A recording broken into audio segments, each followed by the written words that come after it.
ចាសសូមជម្រាបសួរពុកម៉ែបងប្អូនចាថ្ងៃនេះសូមនាំអារម្មណ៍ពុកម៉ែបងប្អូនមកទស្សនាស្ពានបុរាណចាគឺជាទីតាំងផ្លូវបុរាណសម័យមហាអង្គរយើងចា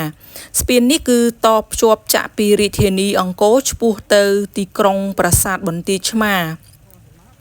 ចាស្ពាននេះដែរគឺស្ថិតនៅភូមិស្ពានក្មេងឃុំភ្នំដីស្រុកភ្នំស្រុកខេត្តបន្ទាយមានជ័យចាអញ្ចឹងសូមអញ្ជើញពុកម៉ែបងប្អូនទៅទស្សនាជាមួយនាងខ្ញុំចាឥឡូវយើងបានមកដល់ទីតាំងនៃស្ពានហើយចាស្ពានក្មេងនេះគឺសាងសង់អំពីថ្មបាយក្រៀមចាទាំងខ្លួននាគនិងក្បាលនាគគឺសុទ្ធសឹងតែធ្វើអំពីថ្មបាយក្រៀមទាំងអស់ប៉ុន្តែបច្ចុប្បន្នខ្លួននាគនិងក្បាលនាគត្រូវបានបាក់ខូចខាត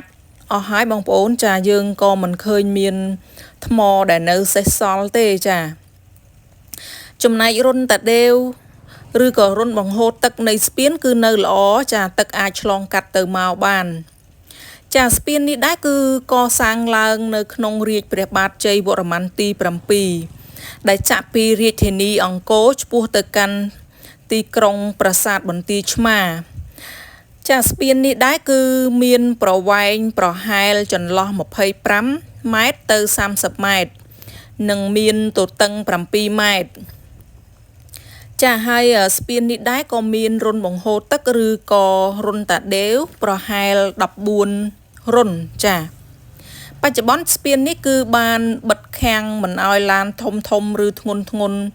ដឹកឆ្លងកាត់ទេចាអាចឆ្លងកាត់បានត្រឹមតែម៉ូតូឬក៏ឡានទូចតែប៉ុណ្ណោះគឺគេបានធ្វើផ្លូវវាងមួយទៀតដើម្បីឲ្យឆ្លងកាត់គឺដើម្បីថែរក្សាស្ពានបុរាណដែលជាស្នាដៃរបស់បុព្វបុរសខ្មែរយើងឲ្យនៅគង់វង្សឋិតថេរដល់កូនចៅជំនាន់ក្រោយទៀតចាហើយស្ពាននេះភាគច្រើនគឺមានតែអ្នកស្រុកដែលនៅស្រុកភ្នំស្រុកនេះទេដែលគាត់ស្គាល់ទីតាំងស្ពានចាហើយមកទស្សនាចំណែកពុកម៉ែបងប្អូនដែលនៅខេត្តផ្សេងឬក៏ស្រុកផ្សេងគឺគាត់ពុំសូវស្គាល់នឹងបានមកទស្សនាទេចាប្រសិនបើពុកម៉ែបងប្អូនមានចំណាប់អារម្មណ៍ចង់មកទស្សនាអាចឆ្ពោះមកកាន់ខេត្តបន្ទាយមានជ័យមកស្រុកភ្នំស្រុកចាបងប្អូនសាកសួរព័ត៌មានពីអ្នកស្រុកអំពីស្ពានក្មេងនេះចាគាត់នឹងបង្ហាញទីតាំងហើយប្រសិនបើពុកម៉ែបងប្អូនមិនមានពេលវេលាគ្រប់គ្រាន់ក្នុងការមកទស្សនាទេចាពុកម៉ែបងប្អូន